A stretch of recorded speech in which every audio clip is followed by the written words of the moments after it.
Cette vidéo va vous montrer comment ajouter des points sur un maillage avec l'outil Loop Cut, l'outil Subdivide et l'outil Knife. Il va aussi vous montrer comment ajouter des points sur un maillage en faisant une percée avec l'outil Rip. Ajout de points sur un maillage. L'outil Loop Cut. Il permet de rajouter des rangées entières de points tout autour d'un maillage, suivant une arête à définir.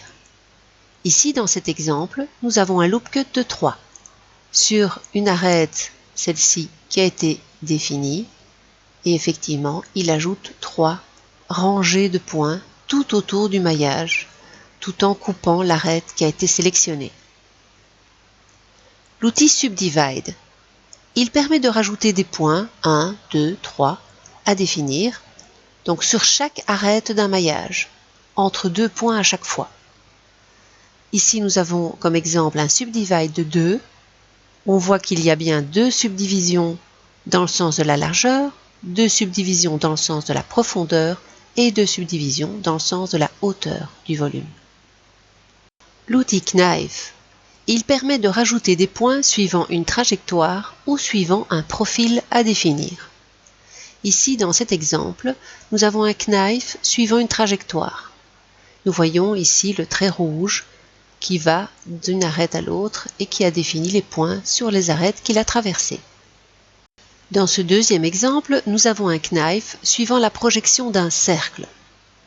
Ici, c'est la vue de face, donc on a fait le cercle et on l'a projeté sur le maillage d'un cube à l'arrière.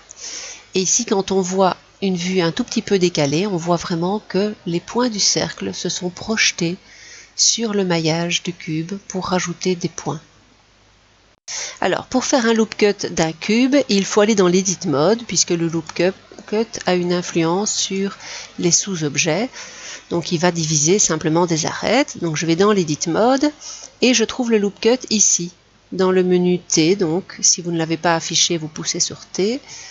Je clique et puis je vais me rapprocher d'une arête. Si je vais sur celle-ci, le loop cut va se faire dans ce sens-là, donc perpendiculaire à l'arête sur laquelle je suis. Ici, vous voyez que le loop cut a changé, et si je vais sur une arête verticale, j'ai une coupe à l'horizontale, donc dans le maillage. Donc je vais me mettre sur cette arête-ci, je clique, et puis je peux dérouler ici l'outil et aller rajouter éventuellement plusieurs points.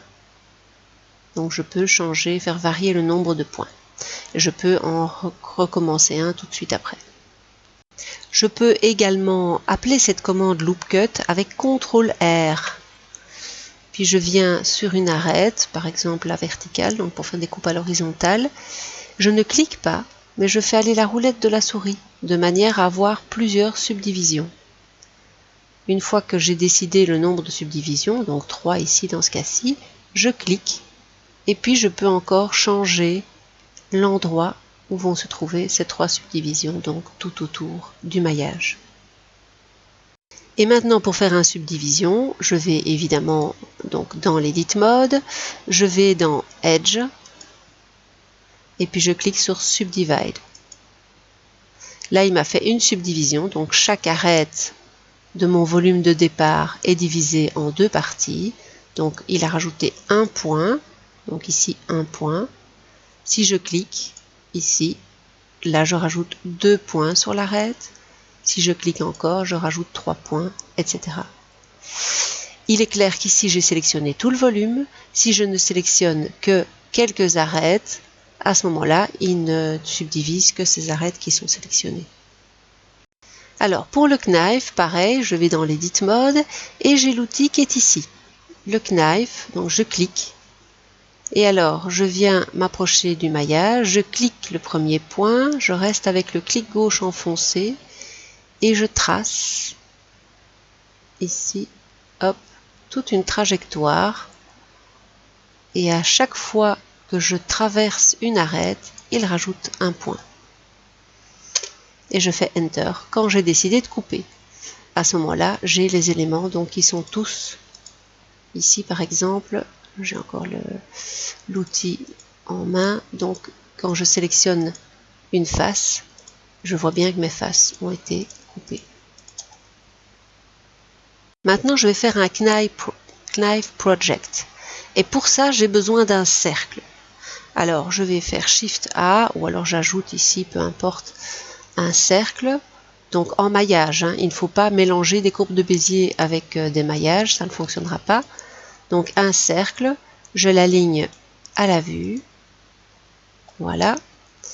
Alors il est derrière, donc je vais un tout petit peu le bouger, le déplacer dans le sens ici pour l'avoir à l'avant de la vue. Voilà, et je me remets sur une vue en oblique. Je me mets, voilà, hop, un petit S pour un redimensionnement. Et je le déplace de manière à ce qu'il soit sur le cube. Voilà. Par exemple, j'ai envie de faire un élément circulaire sur une face ou à cheval, voilà, sur plusieurs faces. Alors, pour faire ça, je sélectionne le cercle, il est déjà fait. Puis, avec Shift, je sélectionne le cube.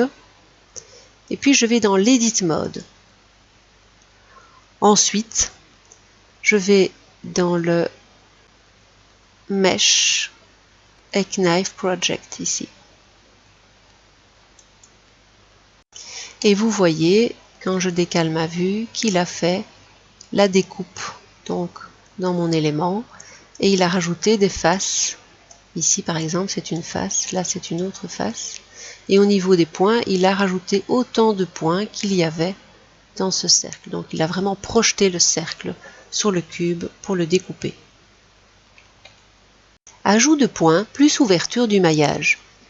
L'outil RIP, il permet d'ouvrir un maillage tout en ajoutant un ou des points. L'ajout du point ou des points, ce sera la copie de la sélection de départ. Dans ce premier exemple, nous avons le RIP d'un point. Ici, nous avons le RIP de 2 points. Et ici, nous avons un RIP and Fill. Le RIP and Fill permet de remplir le trou qui a été créé par la fonction RIP. Alors, il est à noter que l'outil RIP ne se fait qu'avec des points. Et il faut au moins un point qui reste connecté ou accroché au maillage. Il n'est donc pas possible de faire un RIP avec l'ensemble des points qui entourent une face. L'outil RIP donc qui va dupliquer des points et ouvrir le maillage, c'est aussi dans l'Edit Mode. Alors, on va faire un RIP d'un point, d'un seul point. Donc je clique sur un point et je tape V. Alors attention, la position du curseur est importante. Je vais me mettre par ici. Vous poussez sur V et vous voyez que vous ouvrez le maillage de ce côté-là. Si par exemple, je prends donc mon point, je mets le curseur de l'autre côté, je tape V, vous voyez qu'il ouvre le maillage, mais plutôt du côté gauche. Alors, il y a moyen de faire un RIP de plusieurs points. 2 par exemple, V, je vais le mettre vers le haut, hop, et il ouvre le maillage vers le haut. Et maintenant, si je sélectionne 2 points, je mets mon curseur et que je fais Alt, V, vous voyez que non seulement il duplique les points, mais plutôt que de faire un trou, il les bouche avec des faces. Je vous remercie pour l'attention que vous avez accordée à cette vidéo.